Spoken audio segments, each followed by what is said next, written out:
Robert Spencer argues that there are radical jihadists working in the U.S. today as part of a larger international jihad network that has been involved in many events over the past years, including the Arab Spring.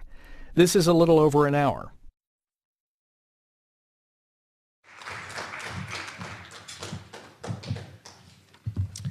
Thank you very much. Michael mentioned the Glazov Gang. It's a TV show that we run at Front Page Magazine, and it would not have been possible for not my producer. Annie, can you stand for a minute? Please give her a hand. She made Front Page's TV show possible. Thank you. And my show wouldn't be so successful if Robert wasn't running it on Jihad Watch every week. Thank you, Robert.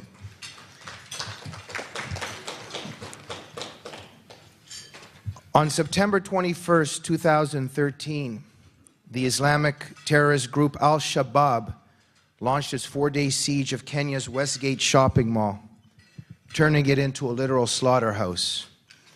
The jihadists raped, tortured, beheaded, dismembered, castrated, gouged out eyes, amputated fingers, and hung hostages on hooks from the roof. Now, I'm sorry to bring this up during our lunch. I don't mean to be ruining our lunch here today. But the reason I bring it up, ladies and gentlemen, is that that barbaric terror gave the Islamic stamp to that slaughterhouse. Because in Islamic theology, ritual murders involving torture, dismemberment, and mutilation are considered necessary sacred acts against the kafir. Muslims' impurities are cleansed, humiliation is avenged, and honor is restored by the bloodshed achieved through mutilation of the infidel. The jihadists in Kenya engaged in another intriguing selection process. They freed Muslims and tortured and murdered non-Muslims. One of the survivors recounted how the jihadists asked him the name of Muhammad's mother, and when he couldn't answer, they shot him. Women and children who could not recite the Quran or name the mother of the Prophet were killed. The jihadists released anyone who could prove they were Muslim by reciting a Muslim prayer. In response to this horrifying act of terror, Britain's Prime Minister David Cameron led the way perfectly for the West in the context of the mindset that now prevails in our culture.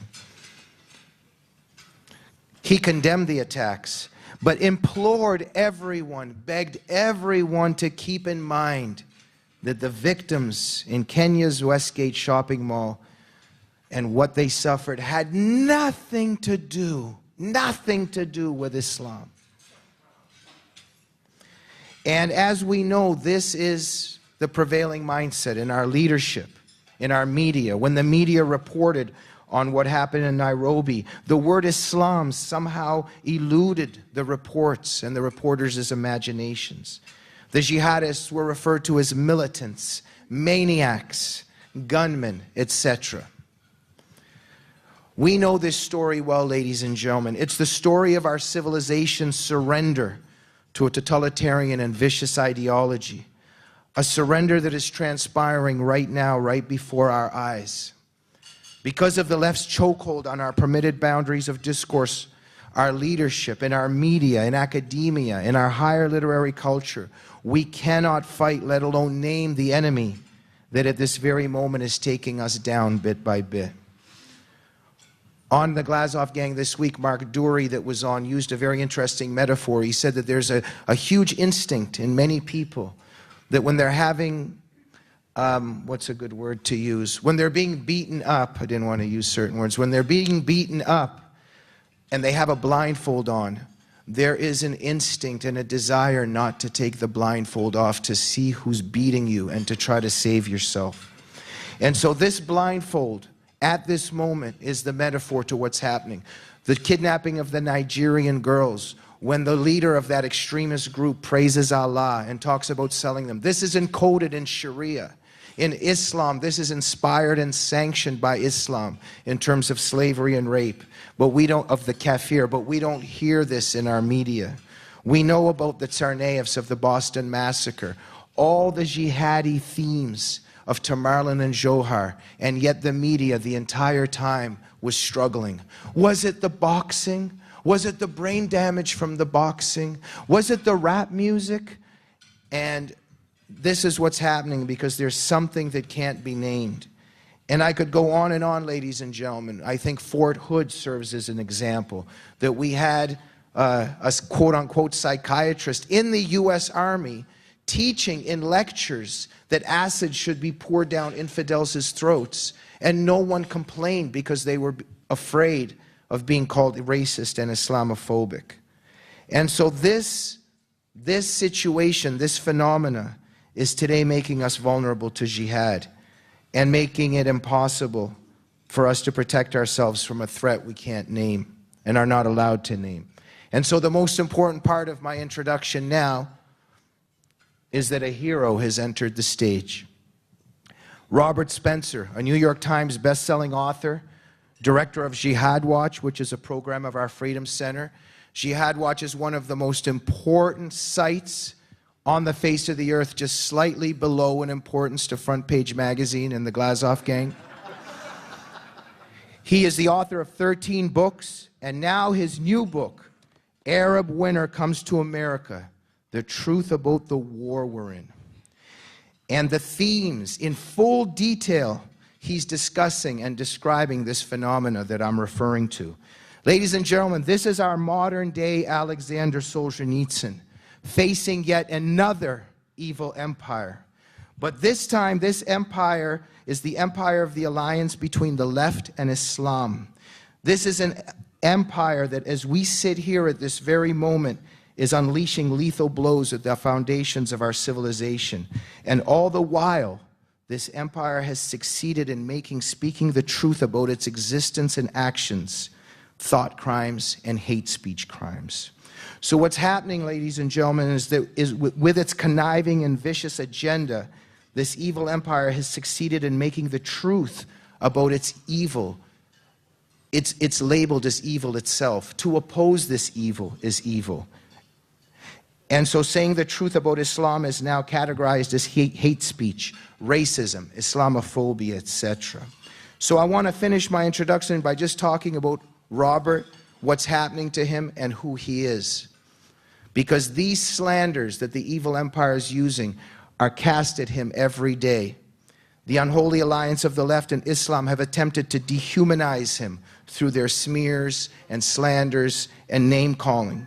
But I want to talk just for a little bit about Robert Spencer himself because, you know, I'm very interested in how the Soviet Union tried to wipe my father out of history and tried to dehumanize him for standing up against the Soviet Empire. And they have tried to dehumanize Robert. He's a hateful man. He's an Islamophobe, etc. But I want to spend 2 minutes, you know, if people want to know about Robert, come and ask me. If these people in the media think he's a hateful person, come and talk to me because I've known him for more than a decade. I hang around with him. We talk on the phone all the time. And I think it is important to say, number one, I just want to say, for people that might not know a little bit, this wasn't an obsessed man with Islam that wanted to come forward and just start hating all Muslims. This was actually a person that was on the phone brainstorming one day many years ago with a publisher. I think it was at Regnery, to my knowledge, my best knowledge. And they were brainstorming, and the person said, hey, why don't you write about Islam? You know, it's an important topic right now, etc. This is, in many ways, Robert is a reluctant dissident, and this isn't necessarily pejorative. What I mean is that Robert said, okay, let me take a look. And he came and he saw 4 marbles. And he added the 4 marbles up, and 2 + 2 was 4. And it was as simple as that. This is a person that came and studied something. He added up 2 + 2 was 4, and it was common sense. Islam, jihad, everything that he's added up. And now, because the left is in control of our culture, he is called every name of the book. He's been slandered. He's been shut out of the media, of our culture. He's been banned from the United Kingdom. But I know this person that's been called a hateful man. I've spent a lot of time with him. He's very funny. He'll maybe tell you a few jokes tonight. Has a tremendous sense of humor, is very kind, is very loving.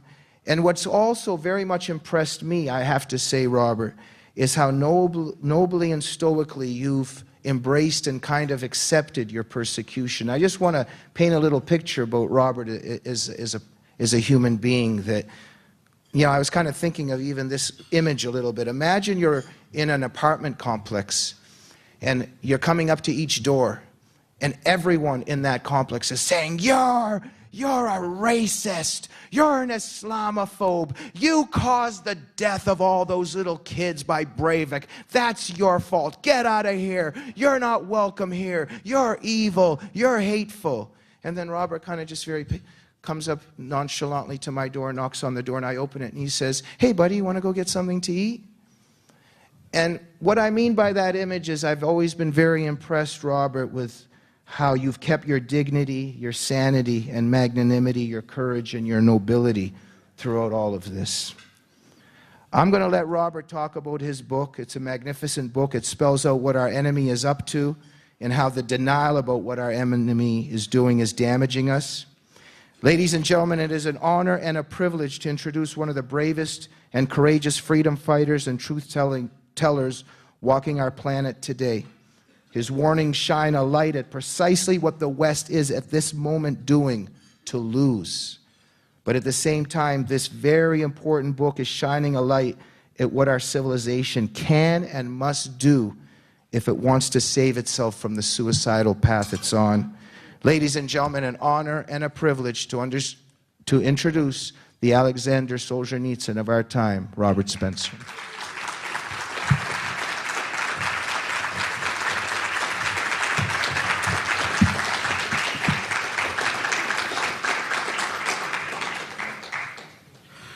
Thank you, Jamie, for that extraordinary and somewhat hyperbolic introduction.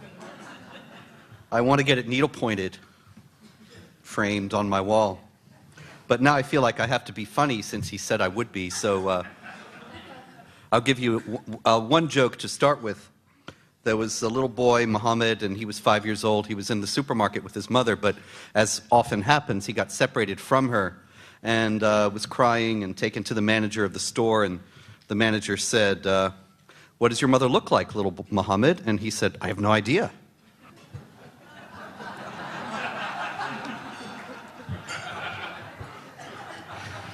And that actually very neatly encapsulates the stark difference in the vision for society and way of life that we face today between the Islamic world and the West. But I come to you today, actually, it's rather an amazing situation. Now, what Jamie has said is true, that for years, people who have criticized Islamic law and noted the aggressive and expansionistic and supremacist aspects of Islam have been vilified, demonized, smeared, and marginalized. But I can tell you now, it's all okay. It's all over. And I'd like to thank Jay Leno and Michelle Obama for being here today. Could you stand up? Oh, they're not here? Oh, oddly enough. You may have seen, of course, that Jay Leno is leading the fight of the Hollywood glirati against the Beverly Hills Hotel for having the misfortune of being owned by the Sultan of Brunei, where they have just imposed the fullness of Islamic law, including the stonings and amputations, the systematic denial of women's rights, the systematic denial of the rights of non-Muslims and gays, and so on. And suddenly, after many years of denying that this was anything but hateful, bigoted, racist, and intolerant to notice, suddenly it is the cause of Hollywood. And so I wonder, are they going to go back and redo The Sum of All Fears, the Tom Clancy movie that in the novel that Tom Clancy wrote, the villains were Islamic jihadis, but in the movie they're neo-Nazis? And are they going to produce Alice in Arabia After All that ABC just dropped because it gave the hint of some sort of criticism of Islamic law? And they were pressured by Islamic supremacist groups like notably the Hamas-linked Council on American Islamic Relations. And, you know, it's really just incredible to be now on the side of all those who know and act upon what is good at all times, after being out in the cold for so long. And I look forward to the First Lady's next hashtag about this, because I'm sure, you know, can you imagine the Boko Haram By the way, you know, they never tell you this in the media. Boko Haram is not really the name of the group. Boko Haram means Western education is sin, and they'll tell you that. But the name of the group is the Party of the People of the Sunnah for Dawah and Jihad. Sunnah being accepted Islamic practice, Dawah being Islamic proselytizing. But if they told you that name, then it would be very clear what the group is all about. And that ain't going to be in any hashtag from the First Lady, you can be sure. And this indicates, of course, exactly the problem. All these years, we've been told that it was racist and bigoted and Islamophobic to note the human rights abuses inherent in Islamic law and to speak out against them. And yet, the only people who have been speaking out against them have been tarred and demonized in the same way. See, Jamie, his introduction was wonderful, and I am going to get it framed, but the fact is that what's happened in regard to me is not in the least singular, and that anyone and everyone, without exception and without mercy, is tarred and smeared in exactly the same way if they speak the truth about jihad terror and Sharia and Islamic supremacism.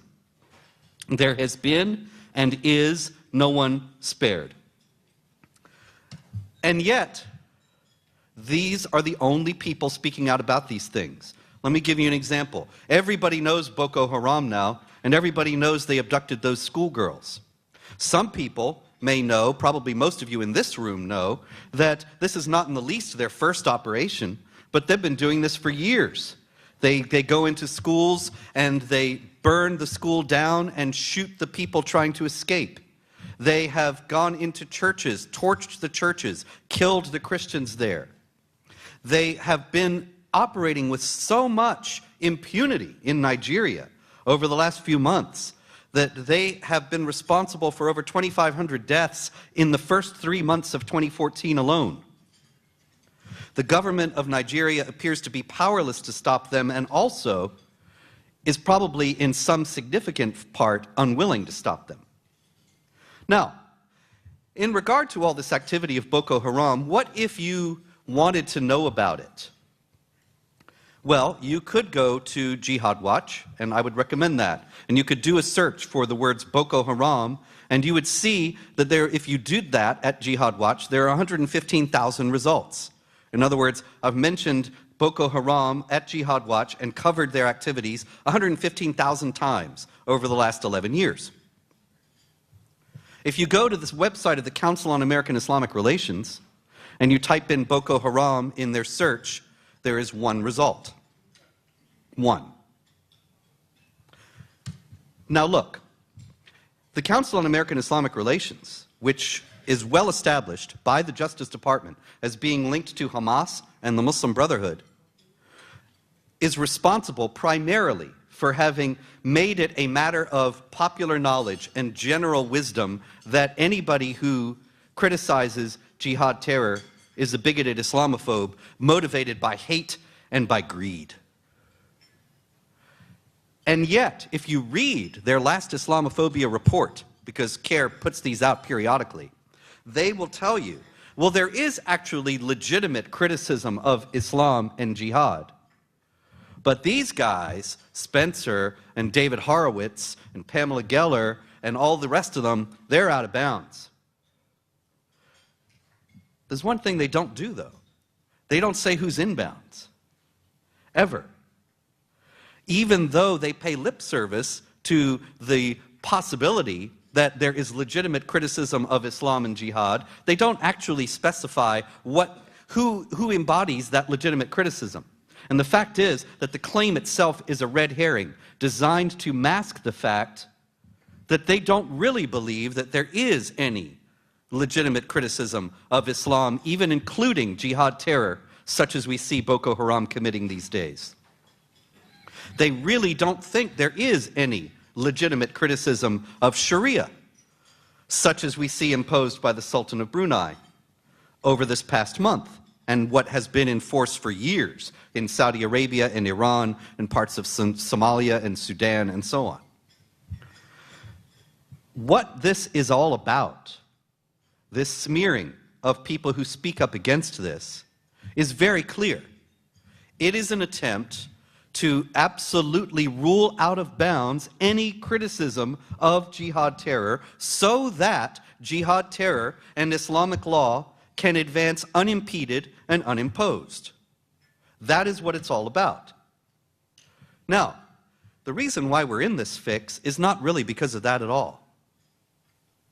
We could expect a group with ties to Hamas and the Muslim Brotherhood to do something like that. What we may not have expected, what I certainly didn't expect when I started doing this work publicly, is that the mainstream media would go along in complete 100% lockstep. And even worse, that since Barack Obama has become president especially, but even before that to some degree, the US government and law enforcement apparatus would go along as well. And yet they have. Now, it used to be that I would train FBI agents and military, CIA on occasion. The CIA was great to go into because, you practically had to strip to your shorts just to get in the building. And then you'd go in and, you'd go into the FBI and they all had nameplates around the table. John Smith and Jim Jones and Sarah whatever. And you went into the CIA and it was all just Joe, Frank, Bill. Nobody had a last name in there. But anyway, oh yeah, I'm sorry, I'm not supposed to say I spoke to the CIA, but I figure all bets are off now. And the reason why is because when I spoke to those agencies in those years, this is starting from about 2006 or so to 2011, there was always tension. And I always heard from the agents who invited me that there were people higher up who were not happy about this. And we either had to do it on the QT or they were fighting against their superiors and they had to promise to bring in somebody from CARE or something like that. Now, in the first place, imagine how extraordinary a situation that was to start with. That in the centers of intelligence and law enforcement of the United States, you could not speak without controversy about the motives and goals of the enemy. Because that's what I was there to do. I would go in and bring a Quran and teach them about Islam. Because obviously you cannot defeat an enemy you cannot understand. And so that should have been just basic. Imagine if in 1942 you had somebody go in and open Mein Kampf and tell them all about Nazism, but then you had to have a Nazi come in to give the other point of view. It would have been beyond absurd. But it got worse. That was bad enough, but it got much worse. I never liked the idea of having to do it silently and quietly.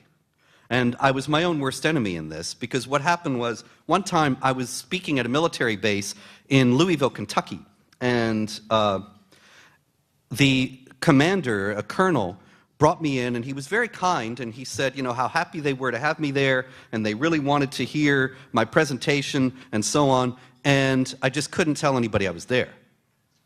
Because if I did, then CARE, the Council on American Islamic Relations, would cause a big controversy.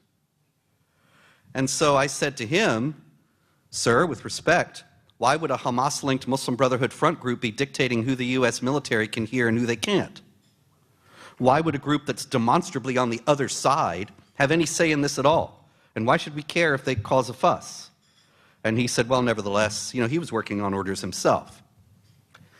Anyway, what happened was a couple of the military officers who invited me there, they said they didn't like that any more than I did, and they posed for a picture with me, and I put it up at Jihad Watch saying that I had been there. And sure enough, the controversy ensued. But it was far more virulent than I had expected. What happened was the Council on American Islamic Relations mounted a national campaign to get me removed as a trainer of intelligence and military personnel.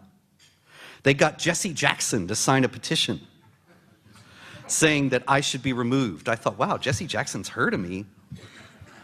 That's weird enough to start with. But anyway,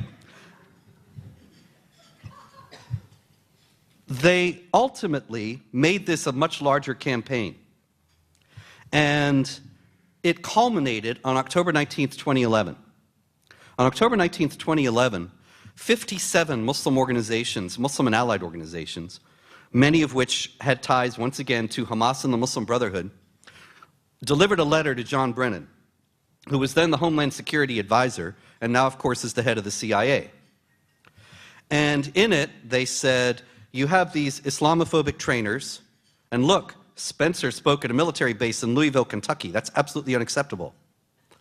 And see, they were right. I should have kept quiet about it. But maybe I shouldn't have, because I still believe that it's not right for groups with ties to jihad terror groups to be dictating who the military can hear and who they can't.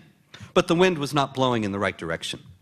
And so they named a few other trainers who they found unacceptable, and they set out a number of books and various training materials that they said were Islamophobic, were hateful, were offensive to Muslims, and they demanded that all this be removed.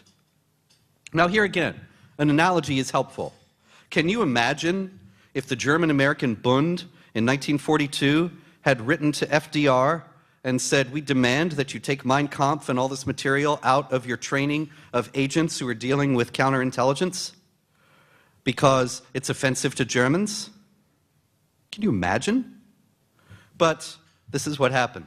Brennan wrote back immediately, and he wrote back on White House stationery as if to emphasize how seriously they took this as a problem. And he said, of course, yes, we will not only comply, we will not only scrub all the materials of any mention of Islam and jihad in connection with terrorism, and we will not only fire all these trainers, we will re-educate every agent who has been trained by this material or by these trainers. Chairman Mao would have been pleased. In any case, what this was the apotheosis of the long effort by the Council on American Islamic Relations and its allied groups to absolutely rule out of bounds the idea that there's any connection between Islam and terrorism. Now, of course, the obvious problem with that is that Islamic jihadis keep associating Islam with terrorism. But the sleight of hand that is performed in that instance is that it is ascribed to the Islamophobes, the link between Islam and terrorism.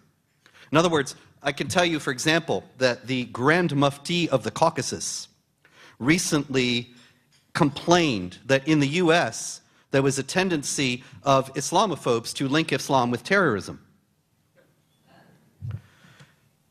And I think, well, you know, I wish I were that good, but really, I don't have to link Islam with terrorism, and even if I did, nobody would listen. The fact is, Islamic jihadis keep linking Islam with terrorism. But that is what they don't want you to notice. That is the man behind the curtain to whom you must pay no attention.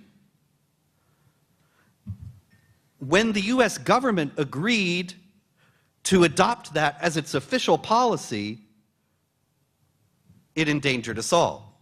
It's obvious, and the results have been clear. We have seen them twice now. We have seen them at Fort Hood, and we have seen them in Boston. In the book, I have the performance evaluations that Major Nidal Malik Hassan received as an Army psychiatrist from his superiors. And they said, he's a great officer. They said he has unique insights, and American soldiers can learn a lot from him about Islam. And I think, yeah, American soldiers did learn a lot from him about Islam on November 4th, 2009, when he shot 13 Americans while screaming Allahu Akbar, after handing out Qurans that morning and telling a neighbor that he was going to do a great work for God that day. But that, of course, is not the lessons that they expected. Now, were these people fools? Were they idiots? Well, let me give you a little more information about what happened. At the time that he got these glowing performance evaluations, and that one was not the only one, there's several of them, he was already in touch, and he was known to be in touch with Anwar al-Awlaki, who was at that time living in Yemen. He was already on record as having called for violent jihad against the West to such a degree that he had frightened his co-workers. And that was known. If anybody should have known that, it was his superiors. So why did they say he was a great officer and keep giving him these great evaluations so that he kept getting promoted? Well, the answer is clear. They knew which way the wind was blowing as well. They knew what happened to people who spoke about Islam and jihad. They could envision the CNN expose, Islamophobia in the military.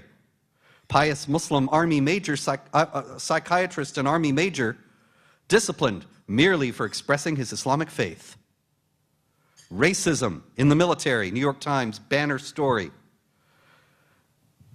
Palestinian army major investigated solely for teaching about Islam. Hate in the military. Who would have been disciplined? Not Major Hassan. The people who would have been disciplined, the people whose careers would have been ruined, would have obviously been his superiors had they given him an honest evaluation. They knew that. Everyone knew that. And they acted upon it. And 13 people are dead because of it. Same thing in Boston. Right around the same time that John Brennan got that letter from Muslim advocates and the 57 Muslim organizations, the Russian government gave the FBI some information about Tamerlan Tsarnaev. Tamerlan Tsarnaev, of course, was the mastermind of the Boston Marathon jihad bombing in April 15th, 2013. This is in 2011. They say, there's this guy in Boston, Tamerlan Tsarnaev. He's from Chechnya. He's a follower of radical Islam and a strong believer. That's how they put it.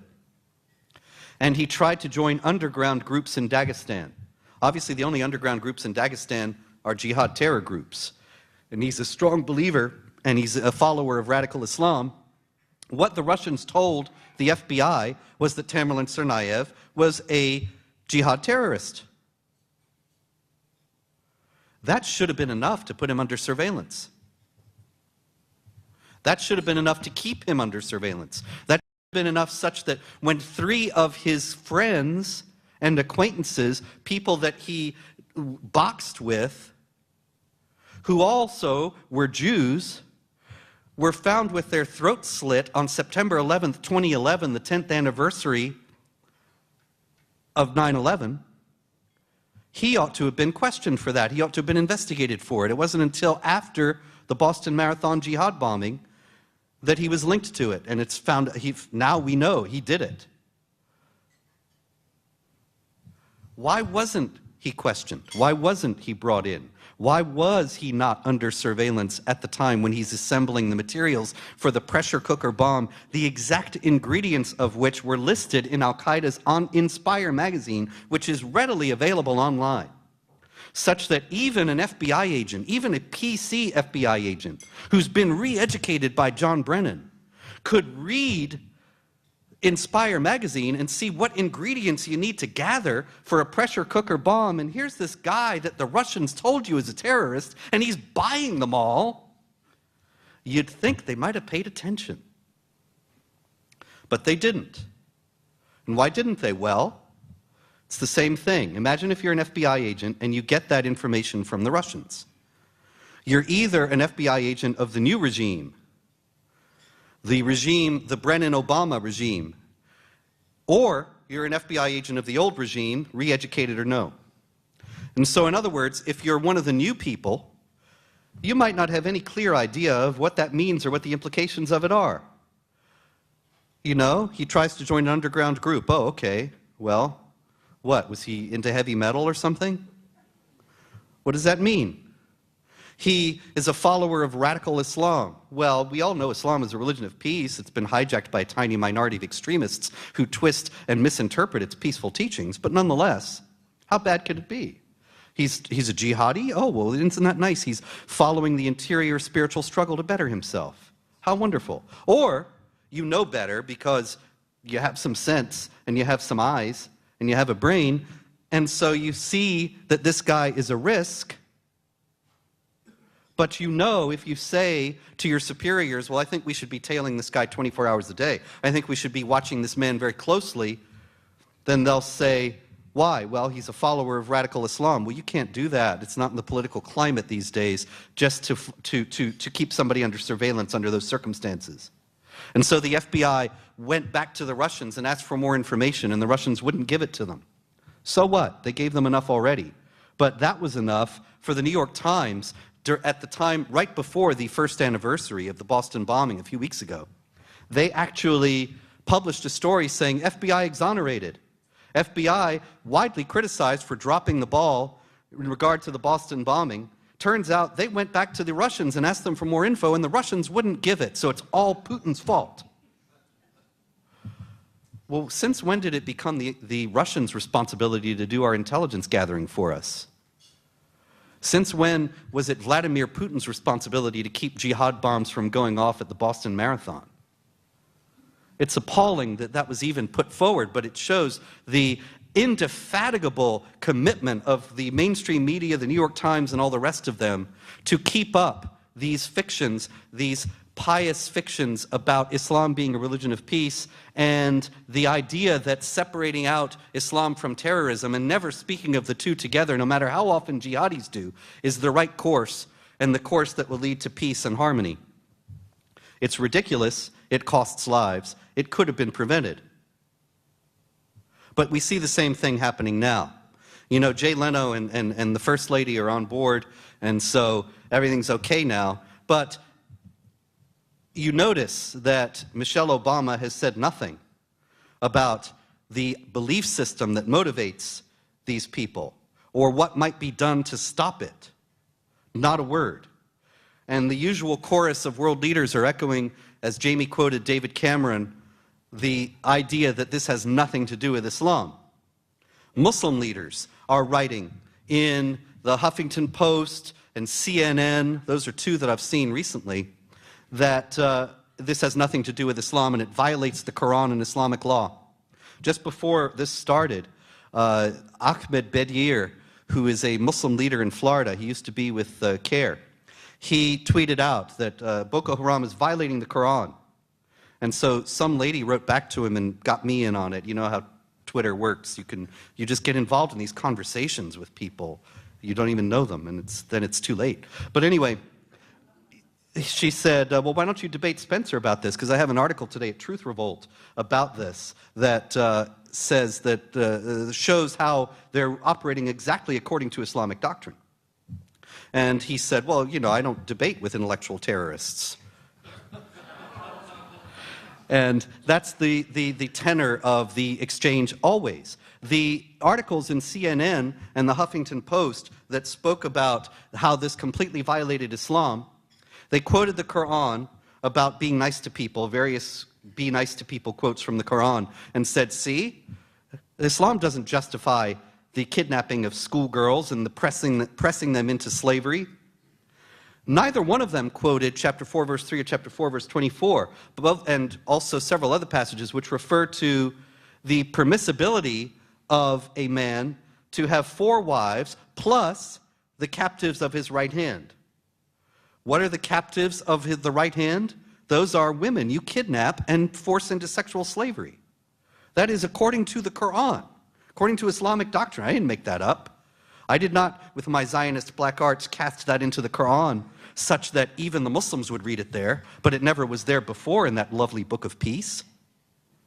It's always been there, and it's always been interpreted this way. If you read the article at Truth Revolt today, or just look it up for yourself anywhere, you can see that there were quite recently, just in the last few years, several Islamic leaders, a feminist actually, she was actually described as a feminist, politician, a member of parliament in Kuwait, and an imam in Egypt, and another imam in Saudi Arabia, all of them saying, hey, we should be taking sex slaves. It's in the Quran, and, you know, it'll help the men relax. We ought to be doing this, and justifying it according to the Quran. None of these articles that have been coming out, and there will be more, that are saying that this has nothing to do with Islam, address that or even mention those verses. I would be more inclined to think they were honest presentations if they would at least say, well, yes, there are some Muslims who say that the Quran justifies this because of chapter 4, verse 3 and 424 and so on, and the captives of the right hand. But this is why that's a wrong understanding. This is why that really ought not to be taken as such, and why we have to fight within the Muslim community against that idea. They don't do any of that. They just don't even mention it because they know. I mean, how many of you were familiar with the captives of the right hand in the Quran? You know, they know. Most infidels are not aware that these passages exist. And so they can take advantage of our ignorance to render us complacent such that we do not offer the proper resistance. And that's the idea. That's the program behind this. So anyway, Arab Winter Comes to America, the new book, is all about this denial and the cost of it for us. The cost is obvious. It's getting people killed. The denial, however, continues and is, if anything, despite Jay Leno, thicker than ever. I'm not sure Jay Leno has any idea that Sharia has anything to do with Islam. And if the first time he's called Islamophobic, I'm sure he'll go home. But meanwhile, it is very important, it is of cardinal importance that we all understand what is being done here, what this campaign to rule out of the public discourse any honest discussion of Islam and jihad, what it means, how it operates, and what the cost of it is. And we have to stand up and resist it at all costs. And I can tell you, you know, it's not just me here again, but I know so many of my friends and colleagues, Noni Darwish, Pamela Geller, Wafa Sultan, many, many others, Ayaan Hirsi Ali, notoriously at Brandeis. We get invited to speak somewhere, and then CARE says, you know, this person is a bigoted, racist, Islamophobe. And the organizers say, oh, okay, well, we'll cancel them. Yes, sir, how high? Well, why are we kowtowing to this Islamic supremacist agenda that is ultimately inimical to the freedoms that we are guaranteed by the Constitution of the United States and by universally understood notions of human rights? Why are we bowing to this? Why are we not standing up and saying, we are going to listen to these people, we are going to have this public discussion about this, and you are not going to intimidate us into silence? I can tell you that, you know, we are here the children and heirs of the greatest civilization the world has ever known, the one that has given the world its understanding of human rights that prevail everywhere except in Islamic lands, the one that has given us the idea of the dignity of all people before the law, the equality of dignity of all people before the law, that is, the freedom of speech and so on. But that these freedoms are indeed gravely threatened today. And there is a concerted effort to make it impossible for us even to speak out in resistance for fear of being branded as hateful and bigoted and so on. And so, in acquiescing to this in any way, great or small, we become our own worst enemy. And you know, as the great philosopher Walt Kelly said in his cartoon Pogo, we have met the enemy and he is us. It's not too late, and it's never too late as long as free people are still breathing. But I implore you that nobody is going to do this job for us. And we have to start to stand up and speak out now wherever we are and whatever our situation in life, because our freedoms are being threatened. And this is a very concerted, very skillful, and very clever campaign. But you know what they're about, you know what they're doing, and it is up to us now to stand up and to preserve our freedom and way of life. Thank you very much.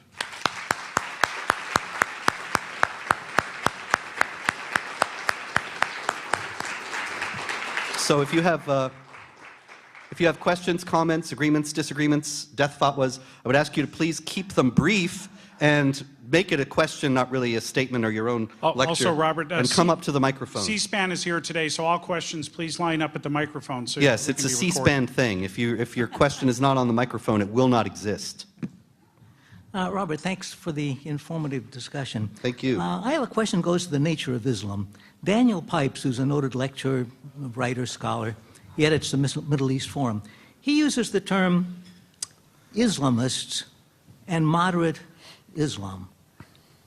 And he points out that this division between moderate Islam and the Islamists is not echoed by people like yourself and Raymond Ibrahim, who say that there are observant Muslims and non-observant Muslims, that if you are an observant Muslim, you have to follow all of the strictures of the Quran, which includes the jihad. So I'd appreciate your comment on this. Are there really anywhere moderate Islam, moderate Muslims? There are a lot of moderate Muslims, but there's no moderate Islam, and that's the distinction. If by moderate you mean Muslims who are just ordinary folks who want to live their lives and have a job and have a family and take care of themselves, there are plenty of those who are never going to wage jihad against the West. However, is there a moderate Islam? In other words, is there a form of Islam, a sect, a school of jurisprudence, some sort of group of any kind that does not teach warfare against unbelievers and the necessity of the believers to subjugate them as inferiors under the rule of Islamic law? There is no such thing. It does not exist. Militant Islam is the problem and moderate Islam is the solution would be a great idea if moderate Islam existed, or if it could be viably invented. But it does not exist. All the sects of Islam, the Sunnis, the Shiites, even the Sufis, all the schools of Islamic jurisprudence, all teach warfare against and subjugation of unbelievers. Muhammad taught it. Muhammad acted upon it, according to the stories about him in the Hadith. The Quran teaches it, that you have to fight against the unbelievers until they pay the jizya with willing submission and feel themselves subdued. That is chapter 9, verse 29. And so there's many, many other verses, but not to prolong this overly. The point is that the Quran teaches it, Muhammad teaches it, which means it's Sunnah, and the Quran and Sunnah make up Islamic law. All the schools of Islamic law teach it, and all the sects of Islam teach it.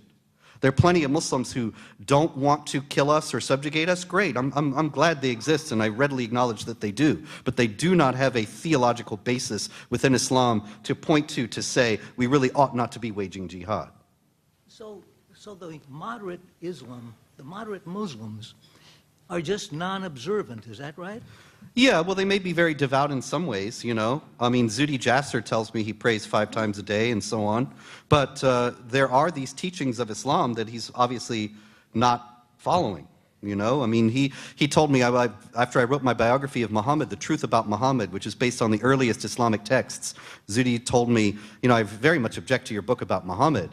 Why? Because Muhammad was a wonderful man, and you have him doing all these terrible things in your book. And I said, well, I worked from the earliest Muslim texts about Muhammad. Where should I have gone otherwise? And he said, I'm not saying that those are not the earliest texts. I don't have any others, but I just know he was a wonderful man. Well, you know, I came to Casablanca for the waters. Yes.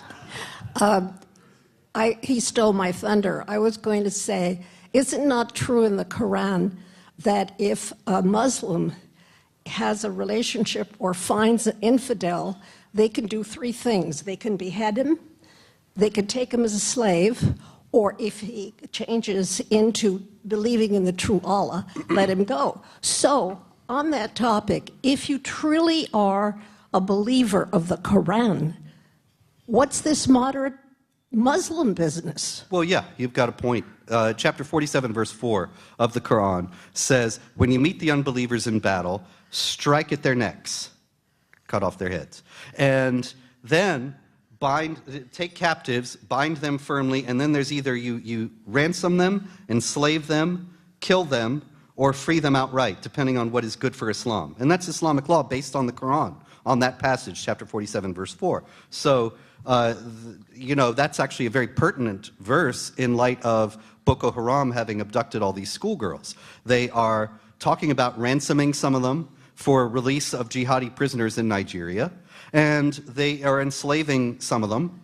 And those are 2 of the options that are explicitly laid out in the Quran for what they can do. So there you go. I'm appalled and frightened when the New York Police Department has probably had so much pressure from the Muslim lawyers that they are no longer investigating what is going on in the mosques in New York. Yeah, actually, in the book, I have a couple of chapters about the ongoing efforts by Muslim organizations to stop any surveillance of Muslims or mosques, and they specifically targeted the New York Police Department's efforts to surveil Muslim communities.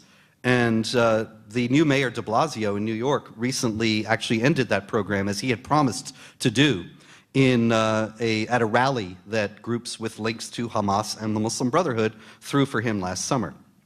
And so the thing is that it's clear, even if there wasn't any, you know, we always hear in the news stories about the NYPD program that was ended. The NYPD program of surveillance of mosques did not actually uncover any jihad plots. Oh, well then, let's dismantle it. But now that it's dismantled, let me ask you this. What if you're a jihad terrorist and you're reading the paper and you say, the NYPD, you see, the NYPD is not surveilling mosques or Muslim communities anymore. Well, I'm going to New York. Yes, Mr. sir. Spencer, thank you for all you do. Thank you. Very much appreciated. I have a /comment request. Can we stop calling it the mainstream media? Can we call it the mass media? Because they are certainly not mainstream. Well, I think they are mainstream in terms of the fact that most Americans are not here today. They don't know anything about this. If they did hear about it, most Americans would think, oh, I'm not going to go to that racist, bigoted gathering. And, you know, who are the Lakers playing? Most Americans have no idea about this because the media is mainstream. They're not mainstream in terms of the representation of the truth or accuracy, but in terms of their dominance of the discourse. But it smacks of the Democrats on the judicial hearings for Supreme Court justices that Alito and Roberts are out of the mainstream. Yes. It should be mass media. We should not concede to them. Well, the idea what they're that saying is mainstream. There's an ongoing effort. This is actually just part of it. The effort to demonize the foes of jihad terror is part of a larger effort, really, I think, by the left in general, to rule all their opposition outside the realm of acceptable discourse. And so, yeah, those justices say things that the left doesn't like, so they're extreme, and they're not mainstream. And all of us are extreme. And there isn't any opposition they recognize, just like the Islamic groups don't really recognize any legitimate criticism of Islam. They don't recognize any opposition as being legitimate. And it's an authoritarian, ultimately a totalitarian impulse that we must resist at all costs. Yes. Thank you. I sometimes feel like this is an uphill battle, and I don't know how to proceed sometimes. Well, David, we're battling the LAPD here. We're battling the Sheriff's Department, and they've got all the money, all the power, all the politicians, all the media. All we have is the truth. We will win. Yes. Good. I'm glad to hear that, because sometimes I'm almost at this point ready to give up. But anyway, Ayaan Hirsi Ali says the solution to this is to convert as many Muslims to Christianity. She just said that, I think, in her second book. That's an interesting thing for an atheist to say. It's true, yes. And she readily admits she's an atheist, but she says that's the solution. Mm-hmm. I'd like your opinion on all this, and also, how can we beat this battle? Well, I think that's one aspect, certainly. And I have great admiration for people like David Wood and Nabil Qureshi, who is actually a convert from Islam. I don't know if you're familiar with David Wood and his work answeringmuslims.org. But David is a Christian missionary who goes head on and debates with Muslim apologists and so on. And I think that is one important aspect of this overall struggle, that there is a spiritual aspect to it. There are values that the Judeo-Christian tradition upholds that Islamic tradition denies, and that we should be unapologetic in saying so. And I have no trouble with believers of proselytizing faiths trying to proselytize among Muslims. I also am in favor of a larger effort that really just confronts them head on. I mean, like, for example, Iraq and Afghanistan, the United States government imposed Sharia constitutions. And that was the will of the people, and we were all about democracy. And so the United States government, we gave our blood and treasure in Iraq and Afghanistan to impose systems of law that deny equal rights to women and to gays and to non-Muslims. And, you know, I think, wouldn't it have been something, wouldn't it have been amazing if the US government had gone in and said, well, we're actually for freedom. We're standing here, we're here for real freedom, not just talk, political talk and sloganeering. But we're going to stand for a society that allows for equality of rights of all people and the freedom of speech. And we're not going to allow Islamic law to have that kind of influence, that kind of hegemony in the government, because it's inimical to notions of human rights to which we are committed. And then we would have offered a viable alternative to them that I think a lot of Muslims would have supported. Because Muslims, as you can see in the Islamic world, and the fact that there's always this pendulum swinging back and forth in Islamic societies between the imposition of Islamic law when things are going bad, and they say, see, things are going bad because we disobeyed Allah. And so we need to impose Islamic law and obey Allah, and then everything will be great. And then they impose Islamic law, like in Iran, and it's terrible. And people don't want it. They don't want to live under it. It's just as inhuman for them as it is for anybody else. And so they start to relax it. And it swings the other way. And I think if we had offered those people a voice and an alternative, then that would have made a big difference too, but we didn't. But in any case, I'm in favor of all approaches to the same thing. Hi, Paul. Hi. You will recall that immediately after 9/11, the Pope, the bat-eared Prince Charles, and the President of the United States all rushed out to beam their wisdom towards us by telling us that Islam was a religion of peace. Do you suppose that this is because they used decades of their lives as an opportunity to catch up on some sleep, or because they are suffering from the worst kind of intellectual flatulence?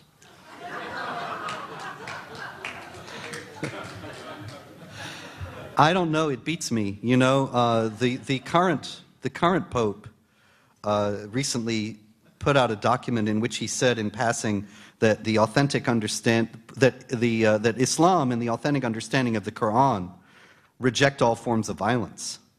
And I think, did he ever actually crack open a Quran even once? Anyway, I don't understand the commitment of these people to this idea and the tenacity of it, except that it's maybe witness to the effectiveness of the ongoing efforts by groups like CARE to make people think that if you speak about this honestly, innocent Muslims will suffer. They'll be victimized. Racist, ignorant, redneck yahoos will go out and storm mosques and kill pious Muslimas who have done nothing wrong their whole lives, but all they did was make chicken and pita. Now, that is, I think, a very potent idea, that people are afraid that innocent people will be victimized. And certainly no innocent people should ever be victimized. But it has been very cannily used by Islamic groups to stifle any criticism and to block out any truth-telling of this. You know, have you seen the 9/11 Museum controversy? That the 9/11 Museum's about to open, and they had a movie, they invited some people in to see their exhibits, and they showed them this movie they're going to have there about Al-Qaeda, because these guys were Al-Qaeda. And there was the local imam there. He said, this is terrible, you can't show this, and there's this big protest now trying to pressure the museum into dropping this film about Al-Qaeda. And the pretext is that people will think, all the racist, ignorant yahoos that we know populate the US, they will all think, oh, Al-Qaeda says this must mean what all Muslims think, and then they'll go out and shoot innocent people and so on.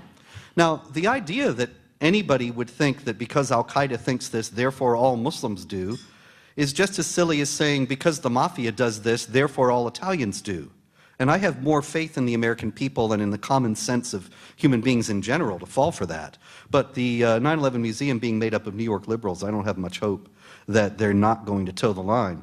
But the thing is, it beats me, but people do really seem to believe this nonsense. And I don't know. You know, Glenn Beck actually said a few years back that I have read the Quran and I can tell you absolutely that Islam is a religion of peace.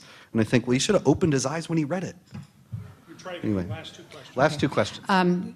Following up on something you said earlier about the fear of speaking out against Islamic extremism within the CIA, the FBI, the military, Is this attitude, this policy, deeply penetrated throughout the federal government as well as state and local governments? And in relationship to that part of the question, there were, I believe, 9 generals who've left the military. Are those terminations related to anything that has to do with Islamic terrorism? Their stand. The termination of the generals is not directly related. It may be that Petraeus knew more about Benghazi than was convenient, and so suddenly his affair was discovered. But that's about as close as it gets, as far as I know. As far as the military and the intelligence community in general, at this point, I think it's very deeply penetrated the whole apparatus that you're not to speak of Islam in connection with terrorism. But it's the same situation as prevailed under Bush when I was training, that there were mid-level people who were quietly trying to work around their superiors. It's just much harder now than it was then. Hi, thank you for all you do. Thank you. I wonder if you're aware of, and if yes, how do we fight the indoctrination that's going on in our schools with our children? My kids go to Catholic school, and my 2 high school daughters came home talking about a video that was shown by the Diversity and Inclusion Club that paralleled Christianity and Islam, and even introduced the term Chrislam, which, as a mother of kids in Catholic school, shocked me. And my son's 8th grade class was made to go to a mosque and sit and listen to what was just, you know, I'm sure a devout Muslim believes with all their heart all the good things about their faith, but some of what this woman told the kids was just not true. I volunteered to go as a chaperone because I wanted to know what was said. The only thing that gave me any peace was that my son and all his friends were sound asleep for her lecture. But, you know, a lot of the kids were listening, and how do we fight this? Well, I think that it's very important that we do fight it, and that one way you can do that is to shed light upon it, and go to the school board, go to the local media, ask them why they are having a field trip to the mosque and not to the synagogue, not to the church, not to the Hindu temple. Why are they going to this mosque that has ties to the Muslim Brotherhood, which I guarantee you it does, and I can show you what to look for. And why this one religion is given this favorable treatment when the others are not, and how does this square with the understanding of a public school and the separation of church and state, religion and state, and so on. And make as much of a controversy about it as you have the time and energy to do, and persist when doors are closed, and keep on speaking out. Call meetings of concerned parents, and issue press releases sending them to the school board and to the local media, and explaining what exactly is wrong with this, and why it's unacceptable to our values, and why it is endangering us.